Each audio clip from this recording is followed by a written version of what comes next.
Ako po si Hazel Villarreal, 28 years old, kasalukuyang beneficiary sa GK Soledad San Isidro, Nueva Ecija.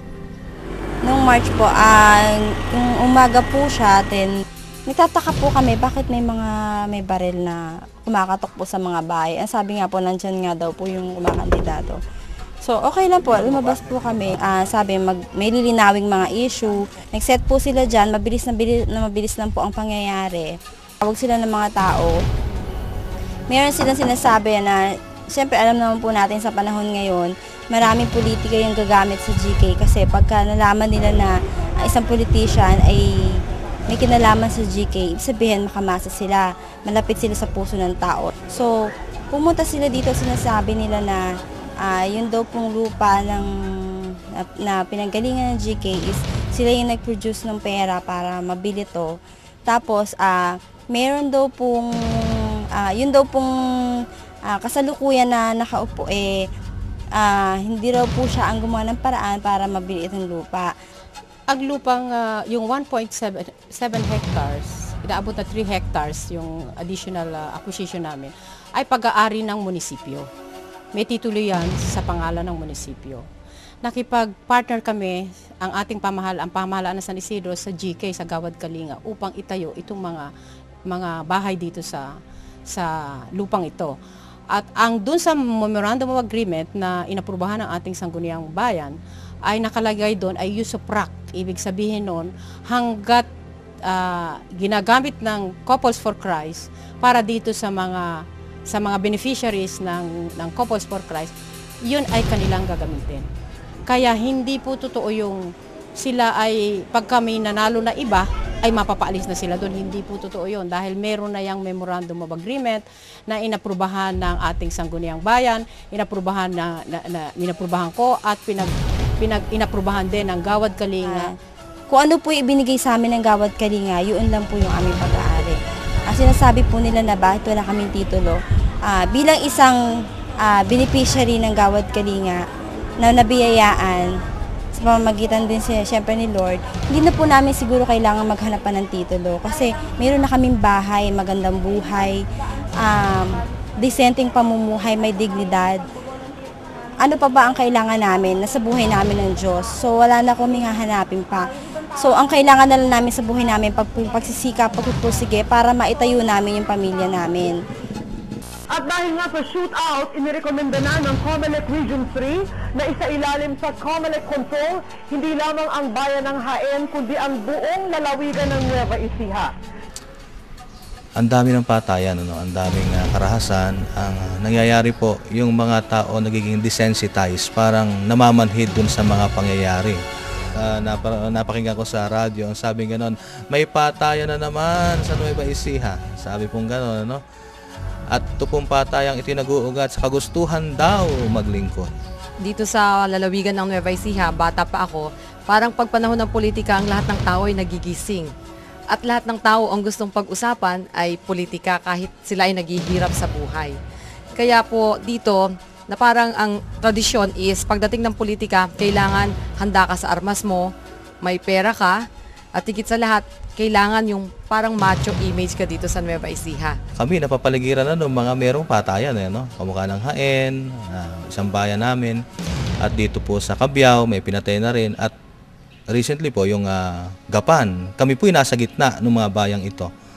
At sa nakita po namin, ang mamamayan ng San Isidro ay handa para ipadama sa mga bayang ito na mula dito isisibol yung kapayapaan. Magbigay inspirasyon po na kami naghahangad ng kapayapaan.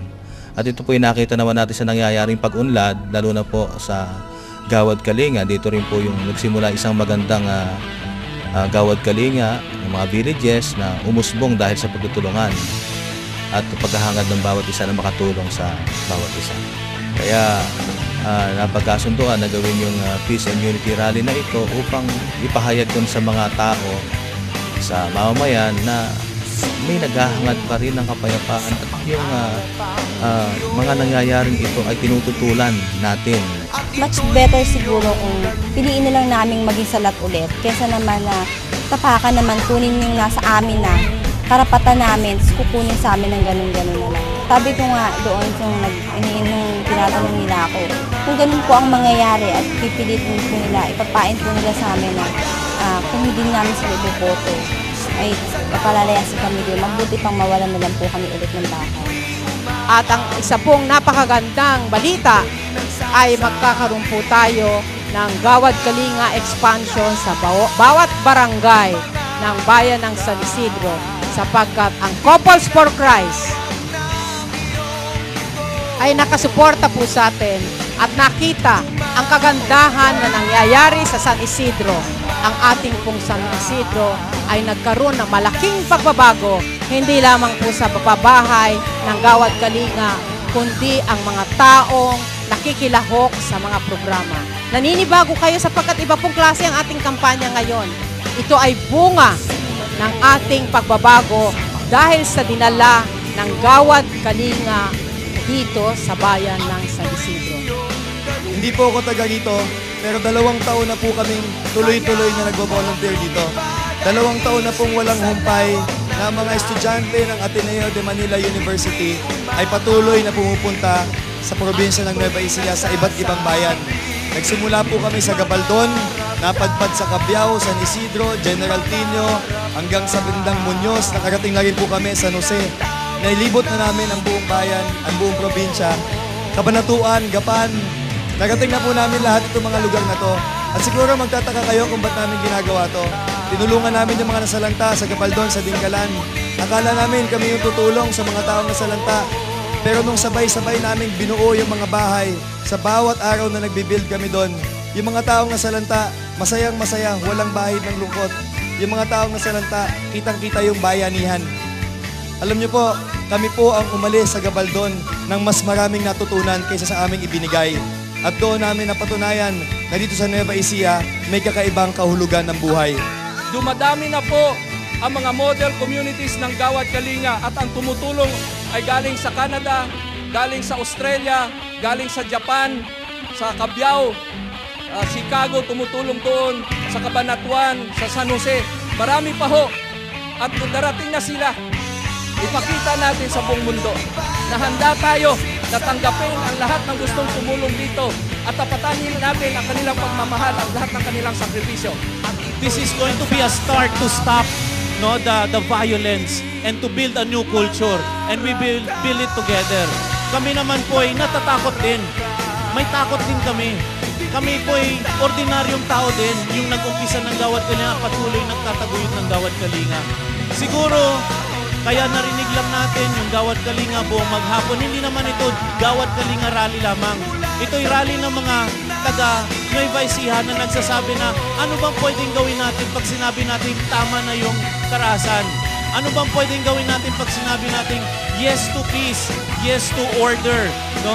Kaya kailangan natin sabihin dito, ito yung natin gawin natin. And this is what we are trying to present. Kasi nung nag-umpisa naman yung Gawad Kalinga, isa lamang bahay. Nag-umpisa yung Gawad Kalinga, iilan lamang yung volunteer. Ngayon, sobra-sobra yung volunteer, more than 1,000 communities affecting close to 500,000 families now all over the country. Mauna na po tayo maging bayani tayo sa pamamagitan ng pagsigaw natin, hindi lamang pagsigaw kundi paggawa talaga ng tunay na kapayapaan.